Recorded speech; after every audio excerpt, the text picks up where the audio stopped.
সবাই কেমন আছেন আপনারা? আশা করি খুব ভালো আছেন and welcome back to my channel to a new blog. আর চ্যানেলের নতুন বন্ধুদের অনেক অনেক স্বাগত জানাই। বেরিয়ে আসার পরে ফিরে এসে প্রথমেই আগে এই গাছগুলো দেখতে খুব ইচ্ছে করে। আসলে এবারে যেদিন বেড়াতে বেরিয়েছিলাম সবই বলেছিলাম না যে খুব হুড়মুড় করে তাড়াহুড়ো করে বেরোতে হয়েছিল, মানে হঠাৎ করে প্ল্যান হয়েছিল, তো সেজন্য তাড়াতাড়ি করেই সব যতটা পেরেছিলাম গোছগাছ করে বেরিয়েছিলাম। তো আমরা সাধারণত যখন কোথাও বেরোই তখন এই 4টে টবে একটু করে জল দিয়েই বেরিয়ে যাই, কিন্তু এখন একটু একটু করে তো সামান্য সামান্য মাঝে মাঝে একটু গরম পড়ছে, আর তাই জন্য ভাবছিলাম যে গাছগুলোতে জল তো কম দিয়ে এসেছি, কি জানি আবার শুকিয়ে টুকিয়ে যাবে নাকি। তো এসে দেখছি মোটামুটি ঠিকই আছে, পাতাগুলো একটু শুকিয়ে গিয়েছিল। তার জন্য একবার একজন বলেছিলেন চাল ডাল ভেজানো জল যদি গাছে দেওয়া হয় তাহলে গাছের নাকি খুব ভালো পুষ্টি হয়। তো তারপর থেকেই যখনই এরকম 4টেই তো টব আছে, এই 4টে টবে মাঝে মাঝেই জল দিলে যদি মনে থাকে তখন ওই চাল আর ডাল ভিজিয়ে রেখে দিই, আর তারপরে সেই জলটা টবগুলোতে দিয়ে দিই। তো আজকে একটু চাল আর ডাল ভিজিয়েছিলাম, যেহেতু ফিরে এসেছি আর ফিরে এসে ওই একটু ভাতই রান্না করব, তো ভাবলাম যে চাল আর ডালটা একটুখানি ভিজিয়ে রাখি আর সেই জলটাই সবকটা টবে দিয়ে দেব। আর সেই মতো গাছের টবগুলোতেই আগে জল দিয়ে দিচ্ছি। আসলে এ তো মানি প্ল্যান্ট, ইনডোর প্ল্যান্ট, তো সেজন্য সেভাবে নষ্টও হয় না। বেশ অনেকদিন জল না পেলেও ওরা দেখেছি ঠিকঠাক ভালোই থাকে। তবে আসলে পুরো বদ্ধ ঘরে থাকে তো ওই জন্যই ভাবছিলাম ওই ব্যালকনিতে থাকলে হয়তো সেরকম ভাবে চিন্তা হতো না। একবার জানেন 21 দিনের জন্য চলে গিয়েছিলাম আর মানি প্ল্যান্টটা বাড়ির ভেতরেই রেখে যেতে হয়েছিল। তখন ওই নিউ জার্সিতে ছিলাম সেই সময়, আর এসে দেখি গাছটা পুরো একেবারে শুকিয়ে দড়ি হয়ে গেছে। শুধু ওই ডগটা একমাত্র যা একটুখানি কাঁচা ছিল সবুজ, তো সেই ডগটাই আবার বসিয়ে দিয়েছিলাম। আবার জল দিয়ে দিয়ে সেই ডগটা আবার সেই এক মানুষ সমান যখন ফিরে চলে যায় সেইরম বড় হয়ে গিয়েছিল। যাকে গতকাল রাতে সব ভাত খেয়ে আর ঘুমিয়ে পড়েছিলাম। আজ আবার পরদিন সকাল, এখন ওরা স্কুল অফিস সব চলে গেছে, আমি এখন টুকটাক একটুখানি রান্না করে নিচ্ছি।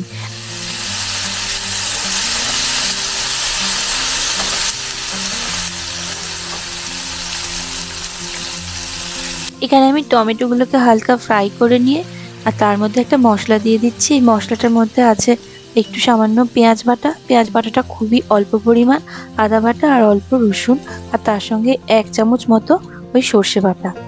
আর গুঁড়ো মশলার মধ্যে দিয়েছি হলুদ গুঁড়ো, লঙ্কা গুঁড়ো, কাশ্মীরি লঙ্কা আর সামান্য একটু ধনে গুঁড়ো, আর নুন মিষ্টিটা নিজের পছন্দ মতো। আর তার মধ্যে মশলাটা কষিয়ে নিয়ে একটুখানি জল দিয়ে দিয়েছিলাম। ঝোলটা যখন ফুটে আসলো তখন তার মধ্যে আগে থেকে ভেজে রাখা মাছগুলো দিয়ে একটু ফুটিয়ে ধনেপাতা ছড়িয়ে আর একবার একটু ফুটিয়ে নিলাম। বেশ কিছুদিনের জন্য বাড়ি ছেড়ে চলে গেলে তখন বাড়িটা তো একটু যেমনই হোক গুছিয়ে গাছিয়ে যাই। ফিরে আসার পরে টুকটাক রান্না টান্নার কাজ থাকে, আর ওরা অফিস স্কুল সব বেরিয়ে যাওয়ার পরে আমি টুকটাক রান্না করে নিয়ে আর এই বেড়ানোর যেই সব জিনিসপত্রগুলোর ব্যাগ ফ্যাগ, এবারে তো আবার ছিল সমুদ্র, আর তার মধ্যে তো ওই যে দেখলেন হোলি টোলি সব খেলে বালি কাদা সব ঘেঁটে আর সমস্ত জামা কাপড় জিনিস ব্যাগেও বেশ বালি হয়েছে। তো এবার একটুখানি ওইগুলো সব গুছিয়ে নেব। সকাল থেকে এই রান্নার কাজটা থাকলে তখন একটু ব্যস্তই লাগে, আর তারপর এটা হয়ে গেলে তখন একটু ফাঁকা ফাঁকা লাগে। আর ওই দেখুন বাইরে দিয়ে দেখা যাচ্ছে তখনও আসলে বসন্তকালের শেষ ছিল, তো সেজন্য ওই চেরি ব্লসমের গাছগুলোতে অনেক ফুলই ঝরে গিয়েছিল, তবে অনেকটাই তখনও গাছে ভর্তি হয়েছিল।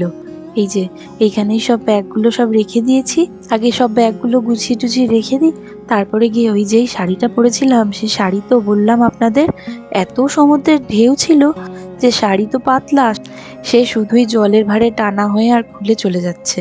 আর এরকম করে প্রচুর কাদা বালি লেগে গিয়েছিল, সমস্ত সব নিয়ে আর একেবারে ব্যাগের মধ্যে ঢুকিয়ে রেখে দিয়েছিলাম যে বাড়ি এসে এরম বাথটাবের মধ্যে আগে কাদা বালি সব ধোবো, তারপরে গিয়ে যদি ওয়াশারে ঢোকানোর হয় তাহলে ওয়াশারে দেব।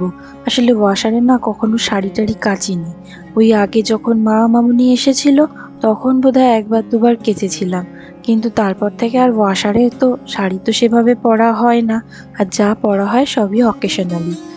এখানে কাচার মতো কিছু হয় না, ওই সবই যেগুলো পরা হয় মোটামুটি বাড়ি গিয়ে সেগুলো ড্রাই ওয়াশ করতে দিয়ে দিই, কিন্তু এখানে সেভাবে শাড়ি কখনো ওয়াশারে কাচিনি।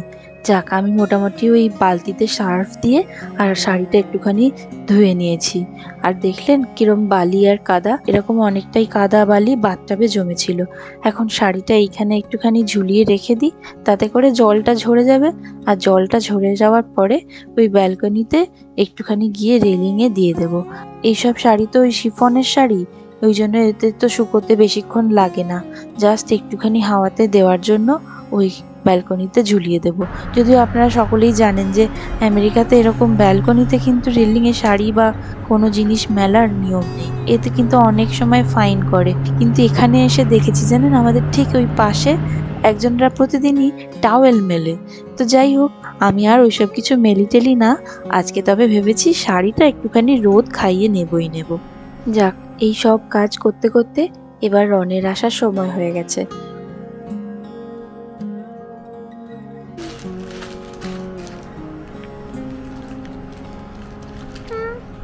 কি পেলি এতগুলো? ইস্টারের এগ? আমরা আসলে এবারে আর রনের জন্য ইস্টারের এগ, প্রত্যেকবার এগ হান্টিং করি, এগগুলো লোকাই। এখনই খুলছিস কেন মামা? এইমাত্র ভাত খেলি তো। এই লজেন্সগুলো, এই চকলেটগুলো তোর ভালো লাগে না খেতে, আমি জানি। এই যে এটা কি, এটা What's this? Bouncy ball. এটা bouncy ball. What's in here? বলে সব সেলোটেপ দিয়ে আটকানো আছে এরকম করে করে।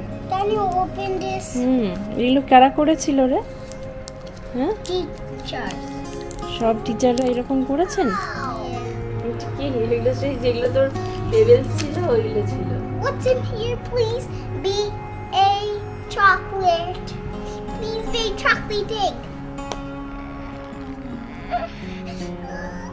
এই দেখ, দেখতে পাওয়া যাচ্ছে কি আছে। What? What's in here? হাতটা কেটে যাবে, এটা একটুখানি শার্প আছে দেখতে।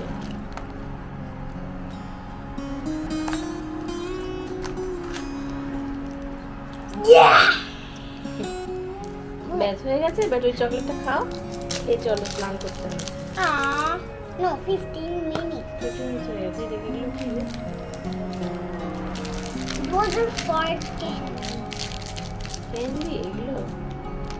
Not chocolate candy. গুড ফ্রাইডের ঠিক পরপরই এই ইস্টারের প্রোগ্রামটা হয়, আর তার মধ্যে এগ হান্টিং হলো একদম বাধা ধরা একটা ইভেন্ট।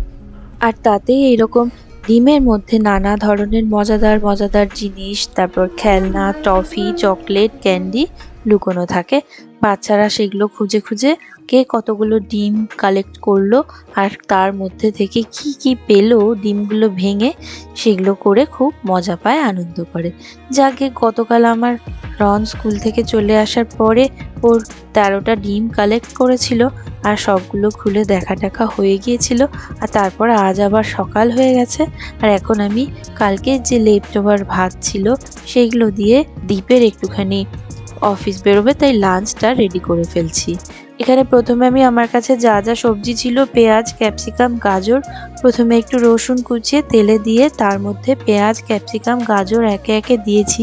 সব কিছু নেড়ে চেড়ে তার উপরে দিয়ে দিয়েছি রাইস, টমেটো সস, আর যে বার্গারের ভেতরে যে প্যাটিগুলো দেয় চিকেন ফ্রাইড রাইসের মতো করে ওটাকে ছোট ছোট করে টুকরো করে নিয়েছি। প্রথমে এয়ার ফ্রায়ারে গরম করে নিয়েছিলাম, তারপরে ছোট ছোট টুকরো করে আর এই ফ্রাইড রাইসটার সঙ্গে মিক্স করে দিচ্ছি।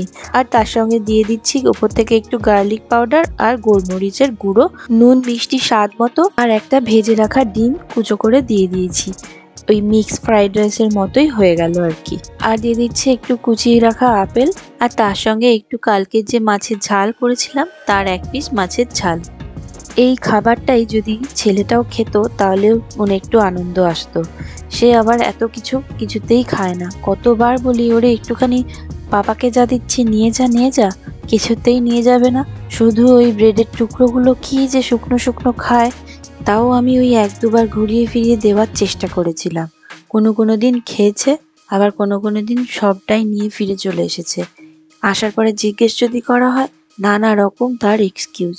যাকে যেটা খেতে চায় আর যেটা পছন্দ করে সেটা দিলেই বরং ভালো। অ্যাটলিস্ট তাতে না খাওয়া হয়ে সারা বেলাটা কেটে যায় না। আসে তো সেই ধরুন 4:30-র সময়, তারপরে এসে ভাত খায়। আর মাঝখানে যদি সেই সকাল থেকে বেরিয়ে 8:30টায় তারপরে আর যদি কিছু না খাওয়া হয়, তখন আবার সারাটা বেলা ওই সামান্য কিছু শালিক পাখির মতো টুকটাক স্ন্যাক্স খেয়ে থেকে যায়। আপনারা কেউ একবার আমাকে বলেছিলেন যে আমি শাকটা যেন ভিজিয়ে রাখি, তাহলে ভালো করে বাজাতে পারবো। তারপর থেকে মোটামুটি ওই 2 দিন ছাড়া ছাড়া শাকটাকে একটুখানি জলে এরকম ভিজিয়ে একেবারে ধুয়ে তারপরে গিয়ে আবার রাখি। আসলে যখন শাকটা কিনেছিলাম না, তখন দোকান থেকেও বলে দিয়েছিলেন যে শাকটাকে যেন মাঝে মাঝে এরকম জল দিয়ে রেখে দিই, তাতে করে শাক আর শুকিয়ে যাবে না আর আওয়াজটাও একই রকম ভালো বাজবে। আমি না সেটা ভুলেই গিয়েছিলাম, সেদিন বললেন বলে মনে পড়লো, তারপর থেকে এইরকমই করি।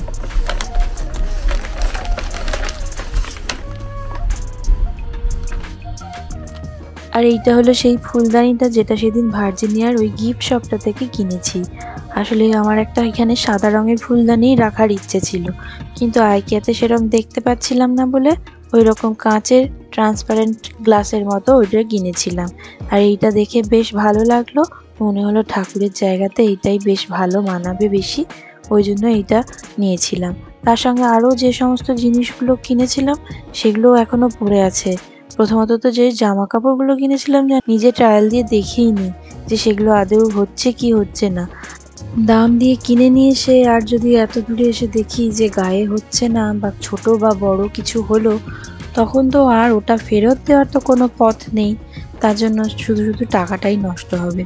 আমরা তো আবার সব সময় মোটামুটি ওই ডলারকে টাকায় কনভার্ট করে ফেলি। মানে যদি $5 নষ্ট হয়, তখন আমরা সব সময় ভাবতে থাকি যে 400টা টাকা এইভাবে মার গেল। এইটুকু 2 দিন বেড়াতে গিয়েছি, তাতেই দেখুন $500 মতো খরচা হয়েছে। এইরকম সাধারণত টুকটাক বাড়ির কাছাকাছি 3-4 ঘন্টার দূরে যদি গাড়িতে করে নিজেদের বেড়াতে চলে যাই আর 2টো রাত্রি হোটেলে থেকে নিই, তাহলে এরকম মতোই আর কি খরচা পড়ে। যদি না সেখানে গিয়ে আরও কোনো এক্সট্রা কোনো অ্যাক্টিভিটিস, বোট রাইড এই সমস্ত কিছুর জন্য খরচা করে থাকি। আর এই $500কেই যখন আবার টাকায় কনভার্ট করা হয়, তখন ওই দাঁড়ায় প্রায় 42,000 টাকা মতো। তখনই আবার মনে হয় যে 2 দিনের জন্য বেড়াতে গিয়ে খরচা হয়ে গেল এত। তো যাই হোক বাবা, আশা করি দেখেই কিনেছিলাম তো মনে হয় অতটা খারাপ হবে না। এখন রাত্রি হয়ে গেছে আর আজকে একটু তরকারি টুকটাক আছে, তবে একটুখানি এইভাবে আজকে বেগুনটার ভর্তা করব। আগে কোনোদিনও এরমভাবে বেগুন ভর্তা করিনি, সবসময় ওই সেকেই করেছি। তবে আজকে ওই বেগুনটাকে প্রথমে নুন, হলুদ আর একটু লঙ্কা গুঁড়ো দিয়ে মাখিয়ে আর তারপরে তেলে এরকম একটু সতে ফ্রাইয়ের মতো করে নিচ্ছি। এবার এই প্যানটাতেই মানে তাওয়াটাতেই আর একটু তেল দিলাম সর্ষের, তার উপরে দিয়ে দিলাম গোটা শুকনো লঙ্কা, আর শুকনো লঙ্কাটা তুলে নিয়ে তার উপরে কিছু পেঁয়াজ দিয়ে দিচ্ছি কুচিয়ে রাখা। সেই কুচো পেঁয়াজটা একটু সামান্য ভেজে নেড়ে চেড়ে ওই ভেজে তুলে রাখা বেগুনগুলোর ওপরে ভাজা পেঁয়াজ, শুকনো লঙ্কা আর বেগুনগুলোর সঙ্গেই কয়েক কোয়া রসুন দিয়ে দিয়েছিলাম। ওগুলো একটু পোড়া পোড়া টাইপের ফ্রাই হয়ে গেছিল।